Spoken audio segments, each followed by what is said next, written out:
Hello everybody out there on YouTube, and welcome to the final event before the chase for the championship. I am Levi McIntyre, a.k.a. Thrash Maniac 99, the voice of NNSCRA Walmart Cup Series, here to welcome you to the Season 9 Walmart Cup Series Chase LCQ event. 10 laps, no cautions, no rules, just basically duel it out to determine who will be the 13th and final driver in this season's chase for the championship. And since this is a short event, what we're going to do, we're going to somewhat document the drivers in this field, starting with Anthony McCrory. Anthony McCrory barely missed the chase. He missed the chase by 1 point behind Pichu London. So he's definitely a one driver to keep an eye out for, because he is hungry to get in that chase since he missed it by 1 point. Anthony McCrory's statistics for this season: he won a race earlier this season. He has 4 top 5s, 7 top 10s, with an average finish of about 20th. Next driver to talk about is Seth Cole. Seth Cole has had a rather up and down season, but he'd been in the top 20 virtually all season long, and he missed a chase by 26 points.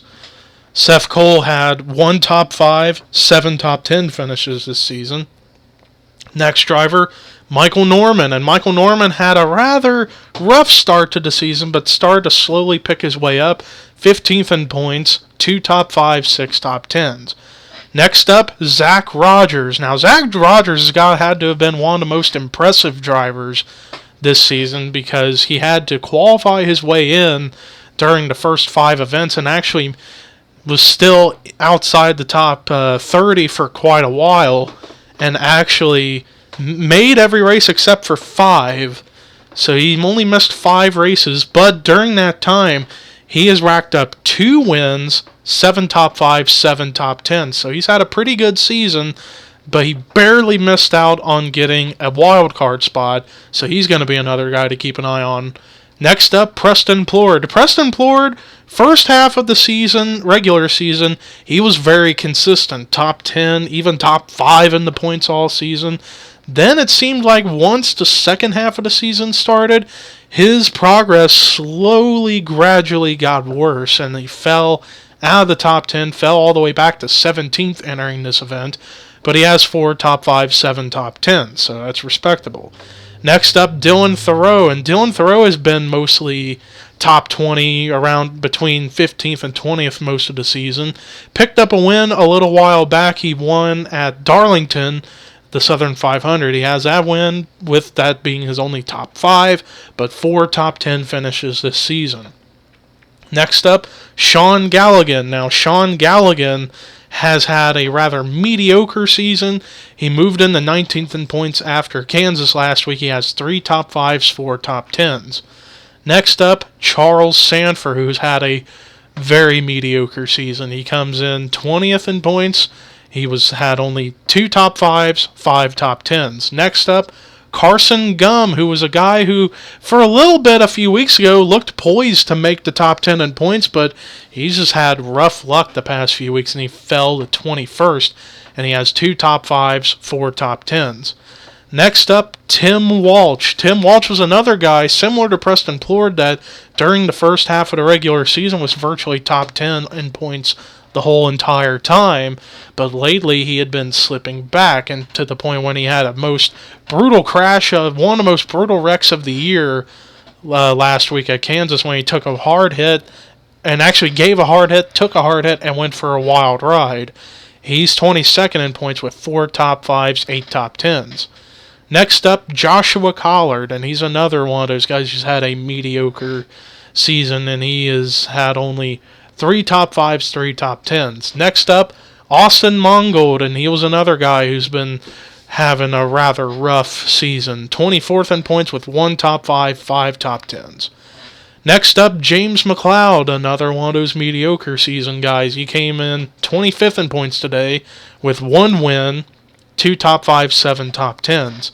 Next up, Jessica Sheldon, who herself has had a struggle of a season, to the point where at one point she was outside the top 30, missed a couple races, but since then she's been back in the hunt, nearly got a win at her home track at Darlington, and she's had only 4 top 5, 7 top 10s. Next up, Matt McIntyre, another guy who looked poised to make the top 10 in points, but lately just has fallen really far. 27th in points with 5 top 5s, 5 top 10s. Next up, Chris Washer, another one of those guys who looked to get a possible wild card spot because he has 2 wins, but he just wasn't able to run good enough to get up into that mix. So he had 2 wins, 2 top 5s, 7 top 10s. Next up, Austin LaPlante, and he had been another guy who'd been slowly, gradually getting worse and worse in the points. 29th in points with 1 win, 1 top 5, 3 top 10s. And then the last driver, probably arguably the most impressive of the list, one of them at least, Chase Oliver, and he's only made 16 races out of 26 this season, and he has 2 wins, 5 top 5s, 5 top 10s. Recently got into the top 30 in points, but it was one to get another win in order to get a wild card spot, so he's going to be another one to keep an eye out for. So with that said, let's go ahead and get the command to fire engines for the Chase for the Championship Last Chance Qualifier at Dragonett.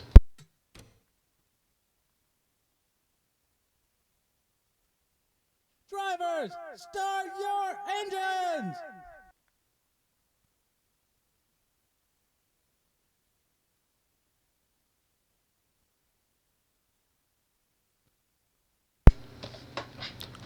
Drivers rolling for their half pace lap. So yeah, only 18 cars is, like I said, there's a new rule in place where if you want to be in the Chase LCQ, you must be in the top 30 in the points. Otherwise, if you're outside the top 30, you're not eligible.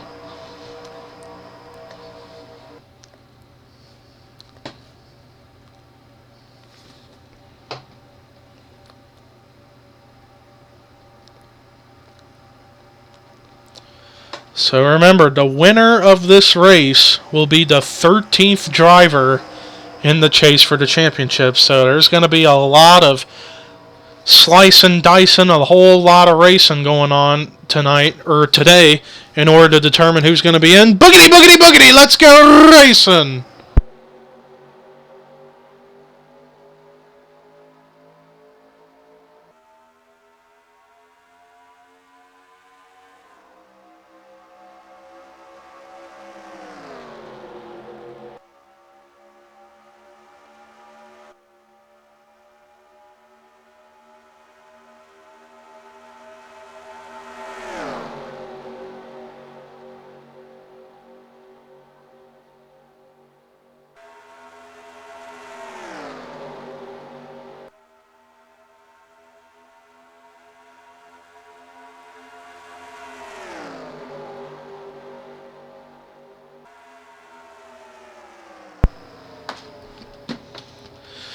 Carson Gum led lap number 1, so he's got a little momentum going for him. Zach Rogers trying to clear Michael Norman for second right now on the racetrack as Seth Cole and Matt McIntyre are working together on the bottom lane to try to get that going. And there you see Jessica Sheldon trying to help out those two as well to get that bottom lane working. Dylan Thoreau doing the same thing. Couple stragglers back here. Preston Plord, Tim Walsh. They seem to have lost the draft. Chris Washer's slowly starting to, but he's still within reach of the pack. 3 wide with Galligan, Norman, and LaPlante right there. But Carson Gum still leads this race as Dylan Thoreau is trying to work underneath of Jessica Sheldon for second, and now Charles Sanford right up there behind his Retro Racing Enterprises teammate Jessica Sheldon, trying to help her out in order to get up there so they could potentially battle. And Preston Plord's actually coming in the pit road. Something went wrong with the 41. And now Tim Walsh is left with no help So he's virtually out of it as well. So those two, Walsh and Plort, are virtually done for unless Walsh gets a miracle and hope there's a big wreck and he can avoid it and get up in the main pack. That's going to be the only hope he's going to have of staying in contention. And now up at the front, lead change, Michael Norman to the front. And he's got his teammate Chase Oliver right behind him.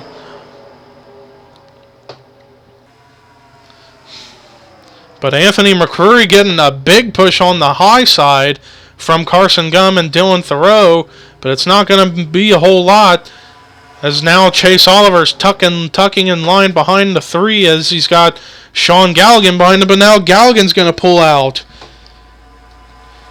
And there's somebody behind Galligan who he does not want to see, his old rival Jessica Sheldon in the mixture. But now Galligan's going to pull out and now go for the lead underneath of the 3 of Norman. And the reason I say Galligan and Sheldon don't like each other is because look at the history of those two. Leads back to season, I can't remember if it was last season or season 7, but it was a race at Michigan. Jessica Sheldon was the leader, but was in the back of the field due to an untimely caution that made her restart in the tail end of the field. And a big wreck happened, and she got minimal damage, but was still the leader, but then gets taken out by Sean Galligan. And ever since then, anytime these two are around each other, I've been kind of freaking out, because I got a feeling Sheldon's wanting to get revenge on Galligan. And how appropriate would it be if she did it here? Cost him the chance of being in the chase. But now they're going 4 wide for second. Charles Sanford with a run thanks to help from James McLeod and company. And whoa, he got up into Seth Cole and they almost wrecked right there. And that's going to help for James McLeod to make a run on the inside 4 wide, as Galligan is enjoying this because he's staying up in the front, but being by himself's not a good thing. Because now here comes McLeod and company all up there. 3 laps to go here in the Chase LCQ at Dragonett. And look at this, Anthony McCreary getting pushed from Carson Gum, and now James McLeod with a run to the inside of Sean Galligan for the lead.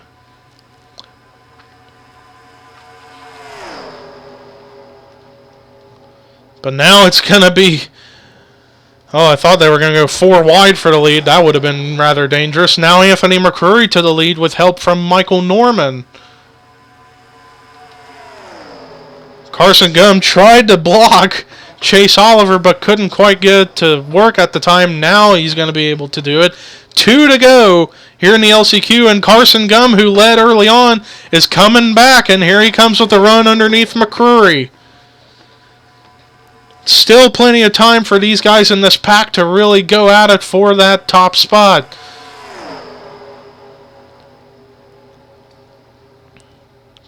See Chris Washer starting to straggle on back. And Carson Gum still trying to maintain the spot. But here comes a couple Roushketeers. Dylan Thoreau, Austin Mongold are up here. But Mongold's going to leave him out as the white flag is displayed for Carson Gum in the 32 for Tweenix. Austin Mongold with a run underneath Dylan Thoreau thanks to a push from Jessica Sheldon. But they got to work together if they're going to get around the 32. Because time's starting to run out.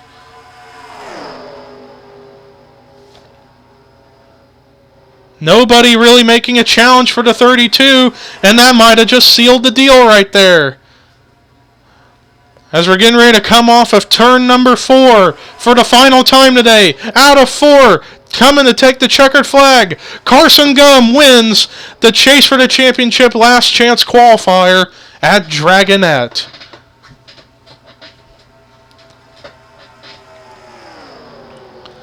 What a job by that 32 car. Managed to hold off everybody behind him. And let's look at the rest of the results. Austin Mongold comes away with a second place run. Both he and Dylan Thoreau had the right idea but needed to stay together if they were going to catch the 32. Dylan Thoreau comes away 3rd. Jessica Sheldon 4th. Anthony McCrory 5th. Charles Sanford 6th. Seth Cole 7th. Michael Norman 8th. Joshua Collard 9th. Austin LaPlante 10th. And then the rest of the lead lap cars were Sean Galligan, Zach Rogers, Matt McIntyre, James McLeod, Chase Oliver, Chris Washer, Tim Walsh. 1 car lap down, Preston Plord. Well, that does it for our coverage today here at Dragonett. Now, the chase for the championship is set. 13 drivers in the next 10 races are going to go at to determine who will be the Season 9 NNSCRA Walmart Cup Series champion. But until then, here are your results of this race as well as the updated chase standings.